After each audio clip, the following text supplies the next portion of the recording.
So what if I told you that our entire society, our manners, our virtues, even our whole economy, isn't built on goodness at all? What if it's actually built on a desperate, hidden need we all have just to feel good about ourselves? Well, that's the pretty scandalous claim made by an 18th century thinker we're going to get into today, Bernard Mandeville. Okay, so it all kicks off with a beehive.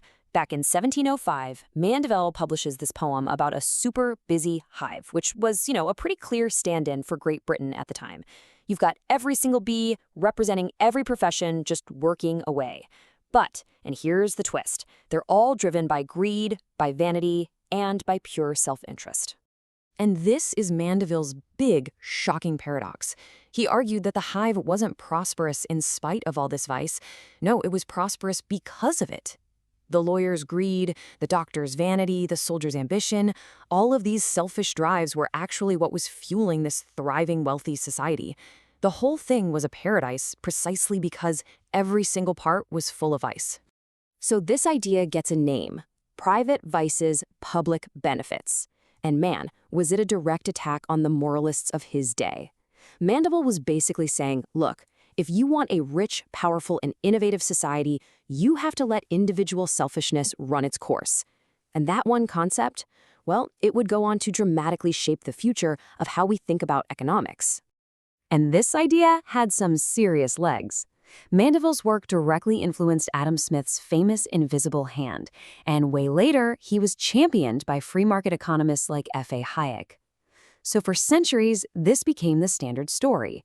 Mandeville was the godfather of laissez-faire capitalism.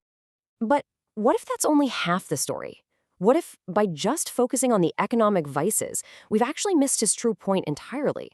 What if the whole marketplace was just a stage for a much deeper, much more unsettling drama about who we really are? And that reframes everything.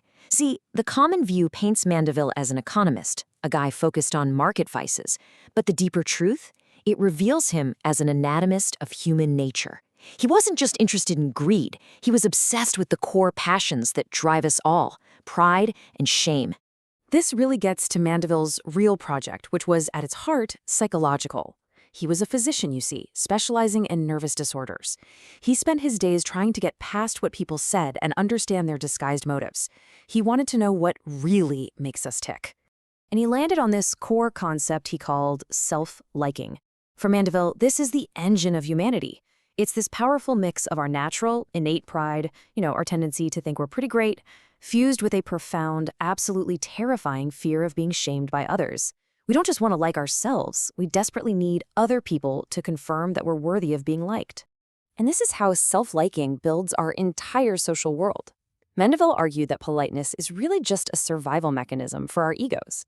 Think about it. Our raw, unchecked pride is offensive to other people, right? So we learn to hide it. That act of hiding it becomes a kind of social performance. And eventually, that performance solidifies into what we call good manners, which leads into his most radical idea yet. Our virtues aren't natural. They are totally artificial. Things like honor, modesty, courage, these aren't things we're born with. No, they're sophisticated social technologies that we invented to manage the messy, powerful engine of our own pride. Now, to prove his point, Mandeville dissects the idea of honor in his time. And what he found was this glaring double standard. For men, honor was all about active courage. It could be lost in a fight, sure, but it could also be won back. For women, though, honor was one thing and one thing only: passive chastity. And if it was lost, it was gone forever. I mean, take the duel. A totally bizarre and deadly ritual. For Mandeville, this was the perfect case study. Why on earth would a man risk certain death over some minor insult? Simple. Because the fear of being publicly shamed as a coward was more powerful, more terrifying than the actual fear of dying. Self-liking trumped self-preservation. And the parallel for women was even more horrific. Mandeville observed that a poor servant girl who became pregnant out of wedlock faced such immense social shame that it could actually overwhelm her natural love for her own child, sometimes leading to the absolute tragedy of infanticide. It was the exact same mechanism as the duel, the fear of social disgrace overriding our most fundamental human instincts.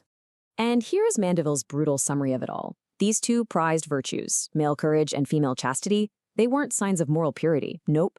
They were just different outcomes of the same basic passions. Vanity, which is the desire for praise, and shame, the terror of disgrace. So this brings us right to the heart of Mandeville's argument. He's saying the economists basically had it backward. We aren't primarily utility maximizers, just trying to get more stuff. We are, first and foremost, esteem seekers, driven by this bottomless need for recognition and a terror of being shamed. And I mean, doesn't this sound just a little bit familiar? 300 years later, this drive for self-liking is absolutely everywhere. It's in the hunt for likes and followers on social media, the careful crafting of our online identities, even in public shaming and cancel culture. We are still performing, still desperate for approval, still terrified of disgrace. The stage has just gone digital. Which leads us to Mandeville's ultimate and kind of chilling conclusion. Society, with all its rules of honor and politeness, is really just a highly advanced system of mutual flattery. It's a mechanism we invented so that we could, in his words, learn in good earnest to worship himself. So Mandeville's beehive was a society built to adore itself. It really makes you wonder, looking around at our modern hive with its new rules, its new virtues, and its new anxieties, who or maybe what have we designed our world to worship today?